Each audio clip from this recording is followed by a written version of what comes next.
Hey, I'm Q, and this is the Q Review. In the past few years, ethnic actors have been making huge progress on screen. When you turn on the TV, you can finally find all ethnic shows, like Luke Cage and Empire.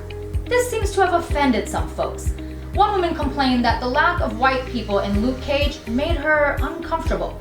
Aw, poor white actors, they have no other shows to be on. Before you stop eating your favorite colored M&Ms, perhaps you should watch reruns of shows like Friends and take a look at the characters Ross, Monica, Rachel, Phoebe, Chandler, and Joey. Would you say that show is racist? Same principle, right? If that's not convincing, perhaps take a look at Seinfeld, How I Met Your Mother, Full House, Sex and the City, Gilmore Girls, or even consider the lack of ethnic actors in any of the leading roles in Game of Thrones. I suppose I should feel bad for the people complaining. They don't know what it's like to have people of color run the show. They must be scared. Oh no, I see different colored skin. Ah! Well, I'm happy to say that with more and more shows each year, we're just gonna have to get used to the big D word, diversity.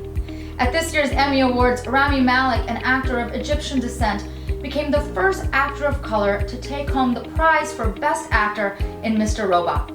Additionally, Aziz Ansari of Indian descent and Alan Yang of Taiwanese descent took home the Emmy for Outstanding Writing for a comedy series for Masters of None.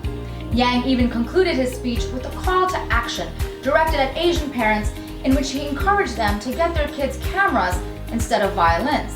True, don't just want the change, be the change. But let's not stop there. Imagine if all the producers were also people of color, and the writers, and the directors, and the casting directors. Well, right now what we have is the white savior narrative.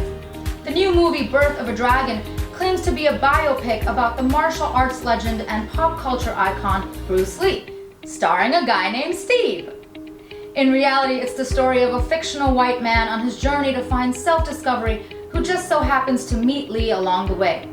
Congratulations, Hollywood! You managed to make Bruce Lee a supporting actor in his own life story. In an equally frustrating scenario, Matt Damon stars in the movie The Great Wall, set to be released in 2017. This film not only takes place in medieval China, but is shot entirely in China and has one of the largest Chinese casts ever assembled as supporting actors. If heroes in real life include people of color, why can't heroes in entertainment be a reflection of that? According to a study done at UCLA, viewers are more likely to watch shows and films that employ racially diverse casts and writers.